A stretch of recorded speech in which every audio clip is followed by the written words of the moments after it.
ಕ್ಷೇತ್ರ ಸದ್ಯಕ್ಕೆ ಜೆಡಿಎಸ್ ಪಾಲಾಗಿದೆ. ಸುಮಲತಾ ಮಾತ್ರ ಅತಂತ್ರರಾಗಿದ್ದಾರೆ. ಇವತ್ತೇ ತಮ್ಮ ನಿರ್ಧಾರವನ್ನ ಘೋಷಣೆ ಮಾಡಲಿದ್ದಾರೆ ಸುಮಲತಾ.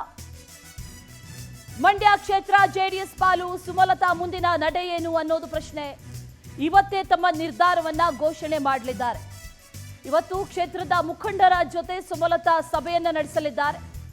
ಮತ್ತೆ ಪಕ್ಷೇತರರಾಗೇ ನಿಲ್ಲಿ ಅಂತ ಬೆಂಬಲಿಗರು ಕೂಡ ಒತ್ತಾಯವನ್ನ ಮಾಡ್ತಾ ಇದ್ದಾರೆ.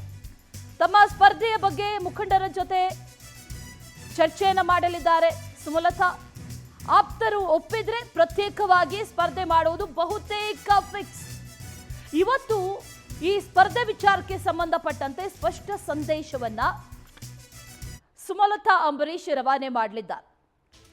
ಮಂಡ್ಯದಿಂದ ಜೆಡಿಎಸ್ ಅಭ್ಯರ್ಥಿ ಅಂತೂ ನಿಲ್ಲೋದು ಪಕ್ಕ. ಆ ನಿಟ್ಟಿನಲ್ಲಿ ಸುಮಲತಾ ಈಗ ಅತಂತ್ರರಾಗಿದ್ದಾರೆ. ಏನಾಗುತ್ತೆ, ಅವರು ಕೂಡ ಸ್ಪರ್ಧೆಯನ್ನು ಮಾಡ್ತಾರಾ? ಬಿಜೆಪಿಗೆ ಬೆಂಬಲವನ್ನ ನೀಡಿ ಆಗಿದೆ. ಇತ್ತ ಕಡೆಯಲ್ಲಿ ಹಾಗಾದ್ರೆ ತಾವು ಪಕ್ಷೇತರರಾಗಿ ನಿಲ್ಬೇಕಾ ಬೇಡವಾ ಅನ್ನುವಂಥ ನಿಟ್ಟಿನಲ್ಲಿ ಸಭೆಯನ್ನು ಅವರು ಕೂಡ ಕರೆದಿದ್ದಾರೆ. ಇಬ್ಬರ ನಿರ್ಧಾರವೂ ಕೂಡ ಇವತ್ತು ಪ್ರಕಟ ಆಗುತ್ತೆ, ನಿರ್ಧಾರ ಆಗುತ್ತೆ ಅನ್ನುವಂಥ ಮಾಹಿತಿ ಲಭ್ಯವಾಗ್ತಾ ಇದೆ.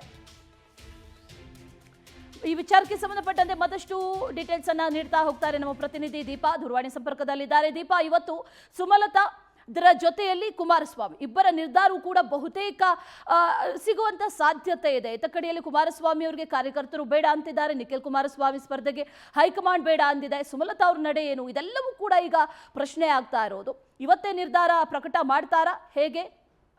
ದೀಪಾ ನನ್ನ ಧ್ವನಿ ಕೇಳಿಸ್ತಾ ಇದ್ರೆ ಸುಮಲತಾ ಜೊತೆಯಲ್ಲಿ ಕುಮಾರಸ್ವಾಮಿ ಇಬ್ಬರ ನಡೆಯೂ ಕೂಡ ಈಗ ನಿಗೂಢ. ಇವತ್ತೇ ನಿರ್ಧಾರ ಪ್ರಕಟ ಆಗುತ್ತಾ?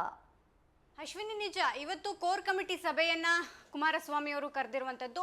ಕೋರ್ ಕಮಿಟಿ ಅಧ್ಯಕ್ಷ ಜಿಟಿ ದೇವೇಗೌಡರು ಕೂಡ ಕೋರ್ ಕಮಿಟಿ ಸಭೆಯಲ್ಲಿ ಜೆಪಿ ನಗರದ ನಿವಾಸದಲ್ಲಿ ಇದೆ. ಆ ಒಂದು ಕೋರ್ ಕಮಿಟಿ ಸಭೆಯಲ್ಲಿ ಇವತ್ತೇ ನಿರ್ಧಾರ ಆಗುತ್ತೆ, ತಾವು ಸ್ಪರ್ಧೆ ಮಾಡೋದಾ ಅಥವಾ ತಮ್ಮ ಪುತ್ರರನ್ನ ಕಣಕ್ಕಿಳಿಸೋದಾ ಅನ್ನುವಂತಹದ್ದು. ಜೊತೆಗೆ ಈಗ 2-3 ಬಾರಿ ಸಭೆಯನ್ನು ಮಾಡಲಾಗಿದೆ. ಮಂಡ್ಯ ಕಾರ್ಯಕರ್ತರ ಸಭೆ ಕರೆದಿದ್ರು, ನೆನ್ನೆ ಚನ್ನಪಟ್ಟಣ ಕಾರ್ಯಕರ್ತರ ಸಭೆ ಕರೆದಿದ್ರು. ಯಾಕಂದ್ರೆ ಚನ್ನಪಟ್ಟಣದಲ್ಲಿ ಅವರು ಹಾಲಿ MLA, ಹಾಗಾಗಿ ಅಲ್ಲಿ ನಾನು ಇನ್ ಕೇಸ್ MP ಸ್ಥಾನಕ್ಕೆ ನಿಂತರೆ ಚನ್ನಪಟ್ಟಣ ಖಾಲಿ ಆಗುತ್ತೆ, ಆ ಸ್ಥಾನವನ್ನು ಯಾರಿಗೆ ಕೊಡಬೇಕು ಅನ್ನುವಂಥದ್ದು. ಹೀಗೆ ಹಲವಾರು ವಿಚಾರಗಳಿದೆ. ಹಾಗಾಗಿ ಇವತ್ತು ಸಭೆಯನ್ನು ಕರೆದಿರುವಂಥದ್ದು. ಸಭೆಯಲ್ಲಿ ಅಂತಿಮ ನಿರ್ಧಾರ ಆಗುತ್ತೆ. ಕೋರ್ ಕಮಿಟಿ ಸದಸ್ಯರು ಏನು ಹೇಳ್ತಾರೆ ಅದಕ್ಕೆ ಕುಮಾರಸ್ವಾಮಿ ಬದ್ಧರಾಗಿರ್ತೇವೆ ಅನ್ನುವಂತಹ ಮಾತನ್ನು ಹೇಳಿದ್ದಾರೆ. ತಾವೇ ನಿಲ್ಲುವಂತಹ ಬಹುತೇಕ ಒಂದಿಷ್ಟು ಪರಿಸ್ಥಿತಿ ನಿರ್ಮಾಣ ಆಗಿದೆ. ಯಾಕಂದ್ರೆ ಮಂಡ್ಯ ಭಾಗದಲ್ಲಿರುವಂತಹ ಒಂದಿಷ್ಟು ರಾಜಕೀಯ ಚಿತ್ರಣ ಬದಲಾಗಿದೆ. ಹಾಗಾಗಿ ತಾವೇ ನಿಲ್ಬೇಕು ಅನ್ನುವಂತಹ ಒತ್ತಾಯ ಕೂಡ ಕೇಳಿ ಬರ್ತಿದೆ.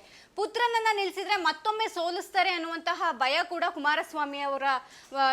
ಕುಮಾರಸ್ವಾಮಿಯಲ್ಲಿ ಇರುವಂಥದ್ದು. ಹಾಗಾಗಿ ಪುತ್ರನನ್ನ ಮತ್ತೊಮ್ಮೆ ಬಲಿಪಶು ಮಾಡೋದು ಬೇಡ, ತಾನೇ ನಿಂತು ತಾನೇ ಸ್ಪರ್ಧೆ ಮಾಡಿ ಗೆಲ್ಲುವಂತಹ ಪರಿಸ್ಥಿತಿ ನಿರ್ಮಾಣ ಮಾಡಿಕೊಂಡ್ರೆ ನನಗೆ ಮಗನಿಗೆ ಚನ್ನಪಟ್ಟಣವನ್ನ ಬಿಟ್ಕೊಡ್ಬಹುದು ಅನ್ನುವಂಥ ಒಂದಿಷ್ಟು ಲೆಕ್ಕಾಚಾರಗಳಂತೂ ಇದ್ದೇ ಇದೆ. ಹಾಗಾಗಿ ಇವತ್ತು ಬಹುತೇಕ ಫೈನಲ್ ಆಗುತ್ತೆ. ಅತ್ತ ಮಂಡ್ಯ ಈಗ ಹಾಲಿ ಸಂಸದೆ ಕೂಡ ಒಂದಿಷ್ಟು ಸಭೆಯನ್ನ ಮಾಡ್ತಾ ಇರುವಂತದ್ದು.